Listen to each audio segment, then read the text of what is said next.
Hey, this is Dr. Erik UUKSULAINEN. Today we're going to be talking about what happens when you experience clicking or popping of a joint such as the shoulder during movement. So to summarize, not all joint cracking is bad. Sometimes it's just the price of doing business with a joint. Joints are specialized for each area of the body. They are supportive, and muscles and tendons make them as well as our whole bodies move. When these joints are improperly situated, or abnormally loaded, or have muscles that are imbalanced, load sequencing issues can occur. If left unchecked, energy leaks can occur. This can turn pain that's occasional to more chronic or persistent pain. It can limit your range of motion, as well as weaken the muscle tissue that supports those joints. Here, degenerative changes can occur, which will further weaken muscles and reduce range of motion while increasing pain. So that's the opposite of what you want. The solution is getting a movement assessment of the joint as well as the surrounding tissues above and below that joint. Patterns can be observed and corrective exercises can be provided to help restore and preserve ranges of motion. So when a joint makes a sound like a crack or a pop during movement, we should be asking ourselves, is this something that's normal? Is this a bad thing? Or is this something that we should be concerned about down the road? In today's video, we're going to discuss popping and cracking in the shoulder. What is a joint? How joints make noise and why joints make noise? And finally, if the noise is bad for us long term, I'm going to be offering some solutions in terms of how to get around that so you can have better life and longevity in your big joints. So certain joints in our bodies make more noise than others. Take for example your knees when you bend down to pick something up, or having your shoulder pop whenever you reach for something, versus somebody who might habitually crack their knuckles, for example.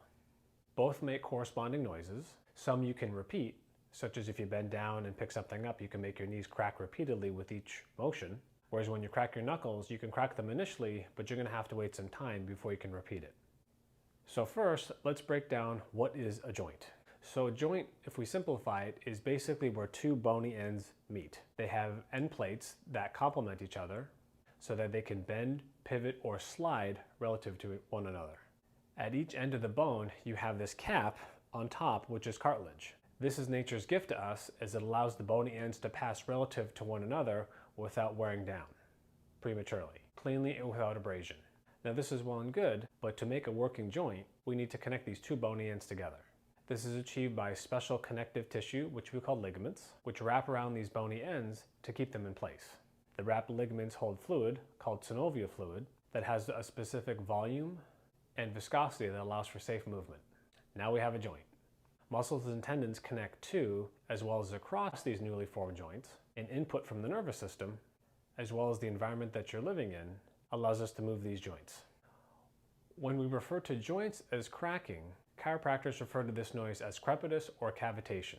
Some joints in our bodies are designed to bear weight, such as our knees or our hips, and some joints are designed to accommodate motion, such as my shoulder if I needed to move my hand to reach for something. My hand moves, but the shoulder is the connection to allow that motion to happen. In either case, as we take these joints through their range of motion, sometimes these sounds, such as the cracking or popping, can be heard.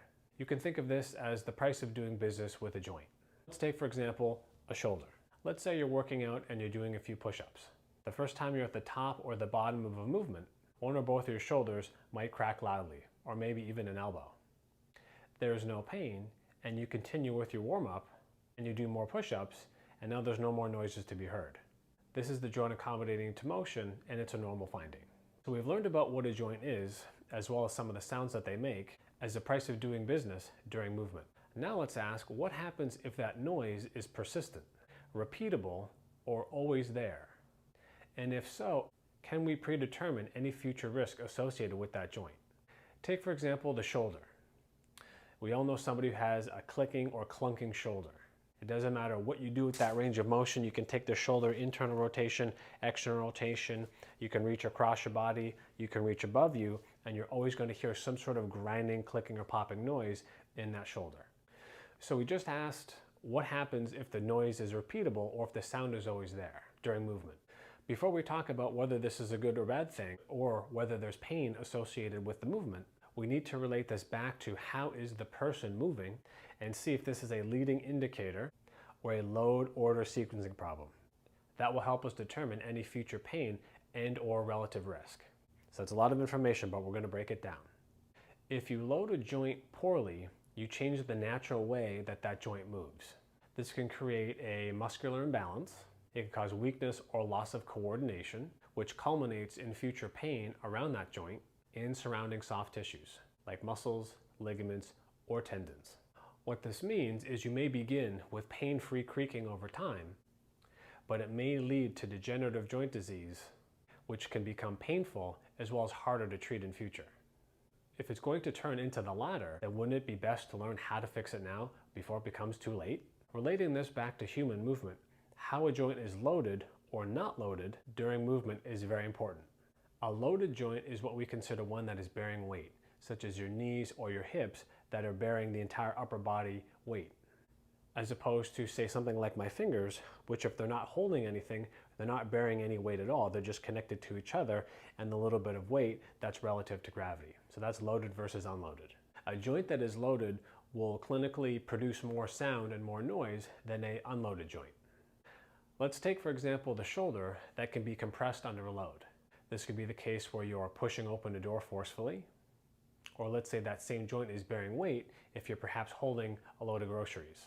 The shoulder joint and the surrounding muscles are being loaded around that joint even though the weight is in your hand. How about not under load? For example, somebody might have clicking or creaking or clunking in one or both of their shoulder joints when they produce a couple of push-ups or perhaps when they push open a very heavy door. But what if I have them take their shoulder through a range of motion? There may be no clunking at all. So where did that noise go? This is an example of a joint under load versus not under load. We can also look at a joint that's loaded or strained relative to gravity, such as somebody's shoulder. The upper arm has significant weight, all the bones of the upper arm, the forearm, and the hand, as well as the muscles and the tissues that attach. So the shoulder joint connects to the shoulder blade and your upper arm, as well as everything below it. If you were to slowly swing your shoulder around, you may hear noise during specific angles of movement. A common one would be, for example, to raise your arm like this and perform internal and external rotation. And you may notice different sounds during different ranges of motion, or a lack of sound during a specific range of motion, for example. Let's get back to the load sequencing of a joint and where that cracking comes from. If you have a joint that's loaded prematurely to movement, it will make a crack. If you have uneven loading of a joint, or the joint might be taking on a higher than normal load or force, it will also crack. If you alter the load sequencing of the muscles, the tissues, and the ligaments, they may operate in a manner that causes noise as well as pain down the road if it's not addressed. So these cracking noise can come from a bone-to-bone interaction, or they can come from a bone to soft tissue interaction, such as other ligaments, muscles, or tendons, in which case you may notice a cracking or a persistent clicking motion during a movement. If we take, for example, the shoulder during bony shoulder noises, that can come from the glenohumeral joint, which is a shallow ball and socket joint, where the upper arm bone rubs against your shoulder blade, if it's compressed or asymmetrically loaded. If we look at the shoulder versus bone to soft tissue noises, that can come from the rotator cuff as well as supportive shoulder muscles that are drawn too tightly over the shoulder, which can cause the joint to be unable to safely absorb the load. That is the role of the muscles, to absorb and transmit load. Failure results in increased pressure around the joint, which would create that rolling or snapping of a tendon or tendons over or around this joint. Like we talked about earlier, sometimes this is just the price of doing business whenever we move any of our joints. And usually that clicking or popping subsides after a few quick movement passes, or once the joint is warmed up. If it doesn't, it means that this clicking or popping may persist. If we add this to uneven compression or even shearing of a joint, specifically one bone against another bone, this may lead to degenerative changes and could also future lead to pain. So now let's discuss degeneration and when that clicking and popping has eventually caught up to us. Quickly, degeneration is the process where you start to wear down the ends of the bone, which is the cartilage. And we talked about how special it was from before. Think of this as friction.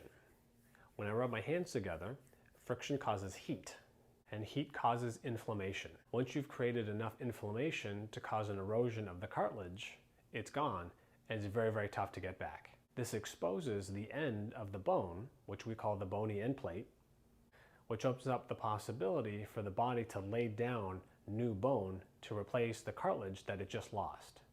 And this is in hopes to fill in those pitted spaces. The trouble is, Bone is not smooth in the way that cartilage is, and this can further accelerate degeneration, especially if that load sequencing of the joint is never improved. It means that we're forever loading the joint, and the body's forever compounding by putting bone, more calcium into the area, which eventually leads to a thickening or a callousing, which leads to more degeneration of that bony area. So you can see that if you first learn how to adequately load a joint, you can preserve the movement, have occasional or pain-free cracking, and spare the joint from premature degeneration. This preservation of motion is essentially stopping an energy leak of the body where the leak is the improper movement, joint compression and pain that can spread to other muscles and joints. It is possible to have energy leaks but no pain. However, if you are beginning to notice more constant pain, the solution is to not stop doing everything. If we take, for example, the shoulder, you wouldn't say that every time I hear my shoulder click or clunk, that I'm not going to ever move my arm again. That doesn't make any sense. Rather, you need to find out why it's happening and how to stay strong relative to that joint. So, if some degeneration is inevitable, how do I stop it or slow it down from advancing any further? This is where a movement assessment comes into place. The design of a movement assessment to detect as well as to prevent and slow down future degeneration. The term energy leak term used to describe a less than efficient movement pattern that may become costly as degeneration and pain if it's left unchecked. A movement assessment is a clinical evaluation of a joint through a particular range of motion.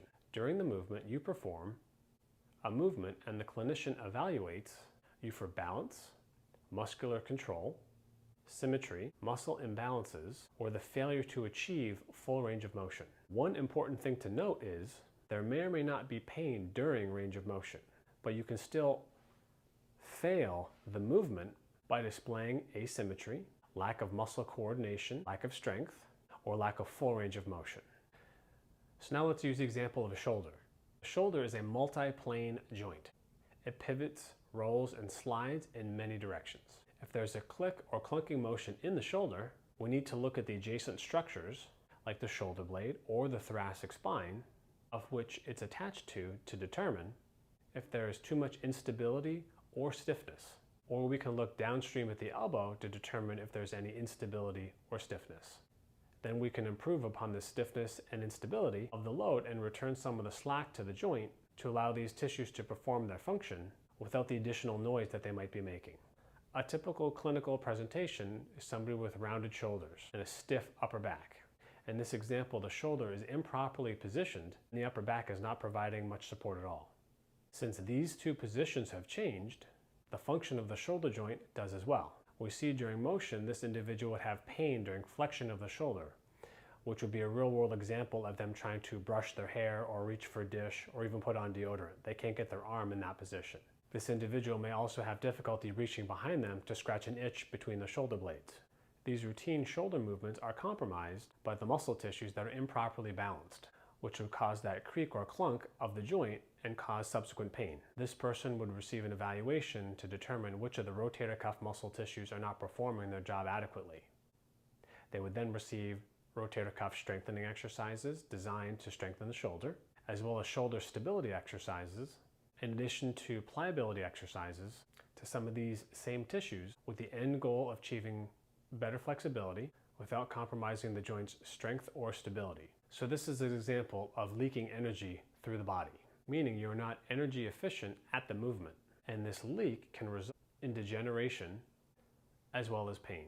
The goal is always to plug the leak, as well as restore motion and maintain as well as improve strength.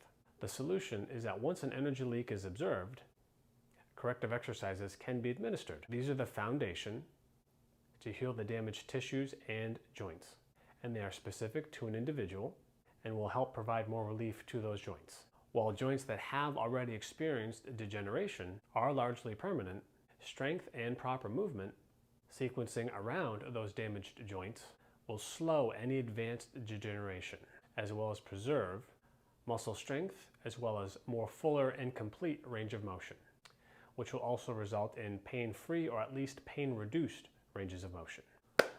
So to summarize, not all joint cracking is bad. Sometimes it's just the price of doing business with a joint. Joints are specialized for each area of the body.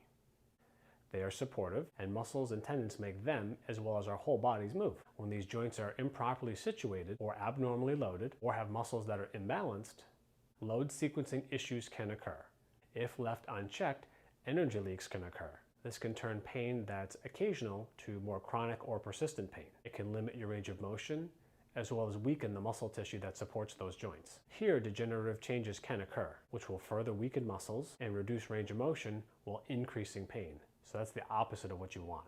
The solution is getting a movement assessment of the joint as well as the surrounding tissues above and below that joint. Patterns can be observed and corrective exercises can be provided to help restore and preserve ranges of motion.